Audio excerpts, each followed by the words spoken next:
সুপ্রভাত সকলকে। কেমন আছো তোমরা সকলেই? আশা করছি যে যেখান থেকে আমার ভিডিওটা দেখছো সকলেই খুব ভালো আছো, ঈশ্বরের কৃপায় সুস্থ আছো। আমরাও খুব ভালো আছি। আজ মহা সোমবারের শুভেচ্ছা জানিয়ে সকলকে আজকের দিনটা আমি এখান থেকে শুরু করছি। আজকে তো শ্রাবণ মাসের প্রথম সোমবার, বাবার মাথায় জল দেওয়ার দিন আজকে। তো তোমরা কারা কারা সোমবার করছো অবশ্যই জানিও। আমি তো করছি, ওই জন্য সকাল সকাল ঘুম থেকে উঠে পড়েছি, কারণ পুজোকালের দিন বুঝতেই পারছো ঘরে টুকটাক কাজ আছে। তো ওই জন্য উঠে আগে মাম্মাম যেহেতু এখন ঘুমোচ্ছে, অনেকটাই কিন্তু সকাল, তো ওই জন্য আমি এখন বাজে তোমার প্রায় ওই মানে 6টা মতন। তো উঠে এদিকে আমি ঘরটরগুলো ঝাড়ু দিয়ে নিলাম, নিয়ে এইদিকে মেন দরজাটা খুলতেই এদিকে আর কি এই যে মেন গেটের এখানে জল দিয়ে নেবো আর কি। সকালবেলা উঠে ঘরের দুয়ারে জল দেওয়া ধোয়া এগুলো তো করতেই হয়।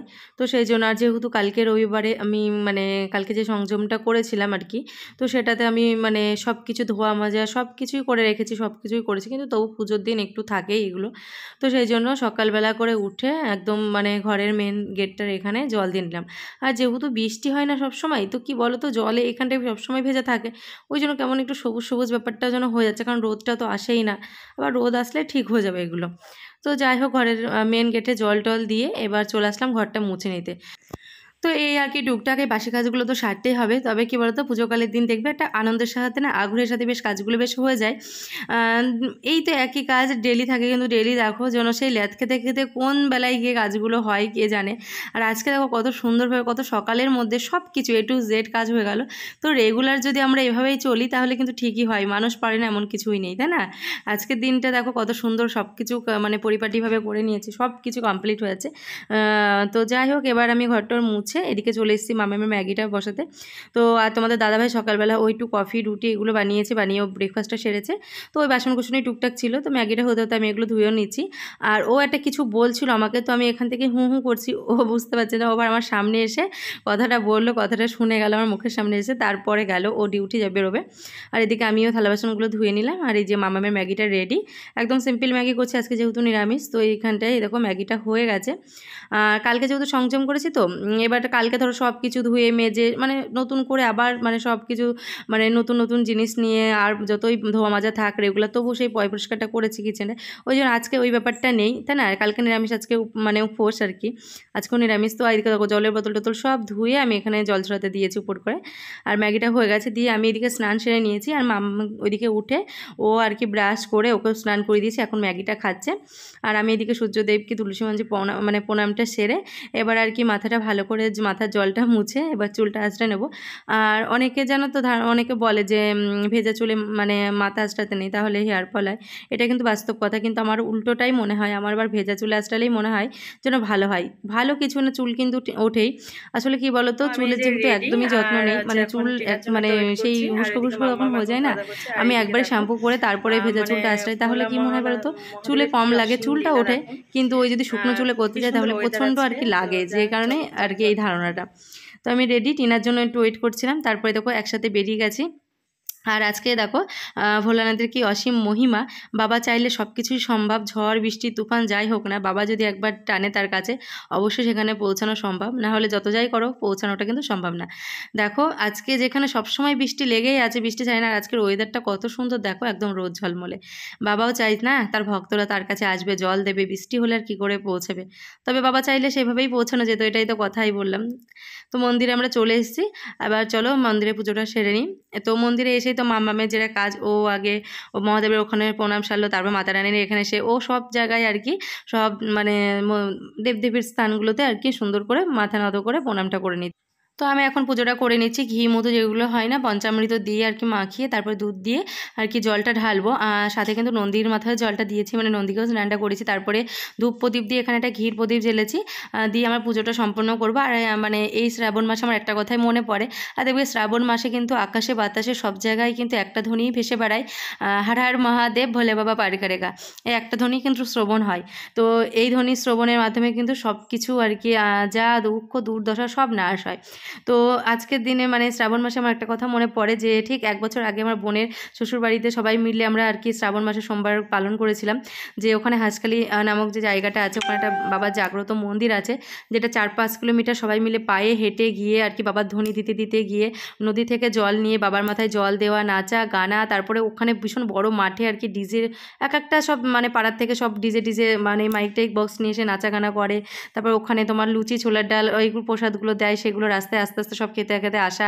তবে রাস্তায় আস্তে আস্তে যত মন্দির পড়ে সব মন্দিরে জল দিতে দিতে এসে বাড়ির কাছে যে মন্দিরটা ওখানে জল ঢেলে সেই সন্ধ্যাবেলা মানে সেই মানে উপবাসটা সম্পন্ন হয়। তো আমি যখন আবার বাড়ি থাকবো আমি অবশ্যই আবার করবো, কারণ খুব খুব আনন্দ হয়েছিল। আর এই বছর মানে এই মাসটা তো আমাদের মানে ওখানে সেই গঙ্গা থেকে জল নিয়ে শিবনিবাস, তারপরে তোমার মানে এক একটা যেটা বাবার তীর্থস্থানগুলো আছে সব জায়গায় আর কি জল দিতে যাওয়া, রাস্তায় একটাই ধরি এরকম হর হর মহাদেব ভোলে বাবা পার করেগা। তো সত্যি কথা বলতে ভীষণ ভীষণ ভালো লাগে, বাড়িতে থাকলে অবশ্যই যাব। তো যাই হোক এবারে আমার পুজোটা সম্পন্ন হলো। তারপরে আমি এখানে মন্দিরে মাতা রানীকে আর কি ধূপ প্রদীপটা দেখিয়ে এদিকে হচ্ছে টিনা দেখো সিঁদুরটা দিয়েছে, সিঁদুরের ফোঁটা নিয়ে প্রসাদটা নিয়ে চলে এসেছি ক্যান্টিনে। তো তারপরে চলে এসেছি ক্যান্টিনে। তোমাদের দাদাভাই যেহেতু বলছিল পনির নিয়ে আসবে, তো আমি এবার ফোন করলাম যে আমি কখন নিয়ে চলে আসবো, আমার তো পুজোটা হয়ে গেছে। তো বললো তাহলে তুমি ক্যান্টিনে ঢুকে পড়ো, আমি এখানে আছি, আমি নিয়ে দিচ্ছি। তো ওই যে আসতে দেখো আমাদের দুজনকে আর কি কর্নে আইসক্রিমগুলো ধরিয়ে দিল, আর বাচ্চাগুলোকে স্লাইস ক্যাডবেরি এগুলোই দিল। তো ভীষণ গরমও লাগছে। তো যাই হোক পুজোর যে প্রসাদটা মুখে দিয়ে উপোসটা সম্পূর্ণ করেছি। তো এখন হচ্ছে যা যা টুকটাক নেওয়ার আছে, পনির, ঘি, মানে পুজোর জন্য একটা ঘি নিলাম 500 গুঁড়ো, ঘি তো এমনি ঘরে আছে বেলবে সেটা না। তো নিয়ে এখন দেখো কত সুন্দর ওয়েদার, আর ওই দেখো পিছনে বাচ্চা দুটো। তো এখন এই আইসক্রিমটা খেতে খেতে আমরা এখন রুমের দিকে ফিরছি। তো চলো রুমে ফিরেই আবার তারপরে তোমাদের সাথে দেখা হচ্ছে। এখন বাজে 12টা 3, আমি এই যে 11:15টার সময় চলে এসেছি পুজো করে, এসে ঝটপট করে যে ভাত বসিয়ে দিয়েছি। আর ক্যান্টিন থেকে তো আসার সময় যে পনির নিয়ে এসেছি, এই পনিরটা আজকে হবে যে পনির। তো তোমাদের দাদাভাই তো পনিরে অনেক ডিশ পারে, তো আমি এই যে প্লেন আলুতে করবো। তো ও তো ডিউটি, তার মামামকে যেহেতু সকালে ম্যাগি খাই নিয়ে গেছিলাম, তো বুঝতেই পারছো ওই জন্য মামামের খিদেটা পেয়েছে, ভাতটা আমার হয়ে গেছে। তো চলো ঝটপট করে রান্নাটা কমপ্লিট করে নিই। তো এদিকে রান্নাটা চাপিয়ে আমি এবার জলের বোতলগুলো সব ভরে নিচ্ছি, কারণ কি বলো তো এবার যেহেতু মানে এসে জল টল খেলাম, মামামকে জল দিলাম, এবার খাওয়া দাওয়া করতে হবে, জলটা ধরো লাগবে, ওই জন্য খালি বোতলগুলো সব সুন্দর করে এবার ভরে সেলফে সাজিয়ে রাখছি। এইভাবে গোছানো থাকলে কিন্তু হাতের কাছে থাকলে একটা করে বোতল যখন জল ভেসে পেলো খেলাম, খুব ভালো। কারণ হচ্ছে কালকে আমি তো দেখলেই সব কিছু যেহেতু মানে ওই হয় না, জলের বোতলগুলো যেহেতু রেগুলার খাওয়ার কাজে লাগে, এবারটা হয় যেদিন আঁশটা সেদিন থাকে ওইখানে নিই, ওই জন্য কালকে সব কিছু মানে সাথে কিচেন টিচেন যেহেতু পরিষ্কার করেছিলাম, সব বাসনকুসন আবার ধুয়েছিলাম, তো তার সাথে বোতল টোতলগুলো ধুয়ে দিয়েছিলাম, কারণ ওই যে ছোঁয়াছুঁই ব্যাপারটা থাকে, ওই জন্য পরিষ্কার করে নিলাম, কারণ এই বোতলে এই ধরো জলটা খাবো। তো ওই জন্য একবারে সব ভরে দেখো সেলফে সাজিয়ে রেখে এদিকে আমার রান্নাটা হয়ে গেল, পনিরের তরকারিটা। এইদিকে হচ্ছে প্রেসারে একটু ভাবলাম পরে যে একটু ডাল আর একটু মানে আলু সিটি দিয়ে নিই, কারণ কালকে এইটা দিয়েই খেয়েছিলাম, তো তো খুব দারুণ লেগেছিলো খেতে, আবার মনে হচ্ছিলো আজকে একটু খাই, বেশ ভালো লেগেছে। যেটা দেখবে ভালো লাগে না সেটা কিন্তু মনটা চায়। তো এইদিকে ওটা সিটি দিতে দিতে আমি এদিকে একটাই কড়াই বেরিয়েছে বাসনে, আর রান্নাবান্না কমপ্লিট হয়ে গেল। আর এই জায়গাটা একটু মুছে নিলাম, তারপরে আবার পরে যখন বাসনগুলো ধোবো খাওয়া দাওয়ার পরে আবার একবার মুছে নিলেই হয়ে যাবে, ব্যাস। তো চলো এবার আমার ডালটা সিটিটা পড়ুক, ততক্ষণে একটু ওই ঘরে যাই। তো রান্নাবান্না কমপ্লিট হয়ে গেছে। আজকে রান্নাবান্না খুব সিম্পল কিন্তু অসাধারণ খেতে, সেই মানে টেস্ট হয়েছিল। তো দেখো ভাত আর এখানে ছোলার ডাল আর আলু একসাথে মানে সেদ্ধ করেছি, এটা একসাথেই মাখবো, আলাদা করে না, কাঁচা লঙ্কা লবণ আর তেল দিয়ে। আর এদিকে লাল লাল আলু পনিরের তরকারি, পনিরের তরকারিটা কিন্তু দুর্দান্ত হয়েছিল খেতে। তো চলো এখন দুপুরে খাওয়া দাওয়াটা কমপ্লিট করে নিই বন্ধুরা। খাওয়া দাওয়া করে একটু শুতে গেছি, মানে এদের বাপ পেটে জ্বালাতনে আমার তো একটু শোয়া হলো না। লাস্টে আমি একটু চলে আসলাম, দেখো আমার বেটিও পিছন পিছন চলে এসছে, কি বলবো। আর আমার এখন এত কান্না পাচ্ছে, উঠে আসলাম, তো ভাবলাম যে চলো ঘুমাতে, যতক্ষণ পারলাম না এদের জ্বালাতনে, তো একটু রেস্ট হলো। তো যাই হোক তাহলে কাজগুলো সেরে নিই, বিকেলের কাজগুলো। এ দেখো এই যে কদিন তো বৃষ্টি, ওই যে জামা কাপড় কাচা ধোয়া যাওয়া হয় 4-5 দিনে, যা শোকায় টুকটাক করে শোকায়, ভাজ করে শোকায়, এরকম হয়নি। যেহেতু কালকে বৃষ্টিটা ছিল না, আবার আজকেও ঝরে গেছে, তবে কিন্তু পুজো দিয়ে আসার পরে একবার হয়েছে, আবার কিন্তু সুন্দর রোদ টোদ উঠে গেছে। যাই হোক, তো দেখো এখানে চেয়ারের পর থেকে সব জামা কাপড়গুলো এখানে পাজা করলাম, কারণ নিচে বসে বসে রিল্যাক্স করে ভাজ করতে হবে।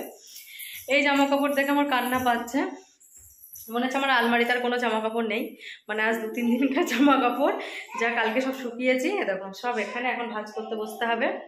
তো চলো বসে বসে ভাজ করে এগুলো গুছিয়ে আলমারিতে তুলে নিই, আর কি করব।